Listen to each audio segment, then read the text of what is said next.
ஏஜஸில் ratio டைப்பில் ஒரு சிம்பிளாக ஒரு கணக்கு பார்ப்போமா?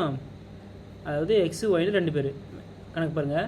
எக்ஸ் மற்றும் ஒய்யின் தற்போதைய வயது விகிதம் 3:4. அதாவது ப்ரெசண்ட்டில் இப்போது 3:4 அப்படின்ற அளவில் இருக்குது.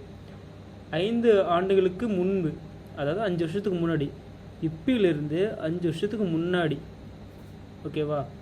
அப்போ அவர்களின் வயது விகிதம் 5:7 இருந்தது. அப்போது அவங்களுடைய ரேஷியோ வந்து பார்த்திங்கன்னா 5:7 அப்படின்றது தான் இருக்குது. ரைட். இப்போ கொஷின் என்ன அப்படின்னா, ஒய்யின் தற்போதைய வயது என்ன அப்படின்றது தான் கணக்கு.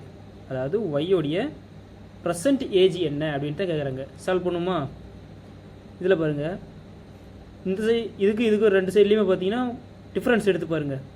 இந்தாண்ட 2, இந்தாண்ட 3, அதாவது ஈக்குவலாக இல்லை. ஸோ இது நம்ம எடுக்க முடியாது. ஓகே, 5:7 அப்படி எழுதிப்போம். இதில் வந்துட்டு நம்ம இங்கே டிஃப்ரென்ஸ் எடுத்து இங்கேயும் பெருக்கி போடலாம், இங்கேருந்து இப்போ டிஃப்ரென்ஸ் எடுத்து இங்கேயும் பெருக்கி நம்ம அதுக்கு அடுத்தது சைடில் டிஃப்ரென்ஸ் இருக்கலாம். அப்படி ஒரு வழி இருக்குது. அப்படி இல்லைன்னா அடுத்தது இங்கே ஒன்று பாருங்கள், சிம்பிளான ஒரு மெத்தடு. இங்கே 2ஆல் பெருக்குங்க, 2ஆல் பெருக்கி இங்கே போட்டுக்கு போகலாம். 6:8 அப்படின்ற மாதிரி வருமா? சப்போஸ் 2ஆல் பெருக்கி இப்படி வரலன்னா என்ன ப்ரூவ் பண்ணுறதுன்னு கேட்டிங்கன்னா, அடுத்தது 3ஆல் பெருக்குங்க. இங்கே என்ன நம்பரால் பெருக்குறீங்களோ அதே மாதிரி இங்கேயும் பெருக்கிடணும். இங்கே மேலே பெருக்க வேண்டிய அவசியம் இல்லை. இங்கே 2ஆல் பெருக்கணும்னா இங்கேயும் 2ஆல், இங்கே 3ஆல் பெருக்கணும்னா இங்கேயும் 3ஆல், அந்த மாதிரி பெருக்கணும் போதுமானது. இதனோட டிஃப்ரென்ஸ் பாருங்கள் 1, இதனோட டிஃப்ரென்ஸ் 1. இப்போ ஈக்குவலாக வந்துருச்சா? ஓகே.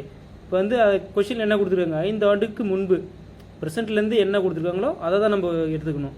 இப்போ 1x அப்படின்றது 5. அவங்க என்ன கொஷினில் கேட்குறாங்க, ஒய்யினுடைய தற்போதைய இதுதானே கேட்குறாங்க. அப்போது 5 × 8 = 40. அதாவது ஒய்யினுடைய ஏஜ் வந்து பார்த்தீங்கன்னா 40. தேங்க்யூ.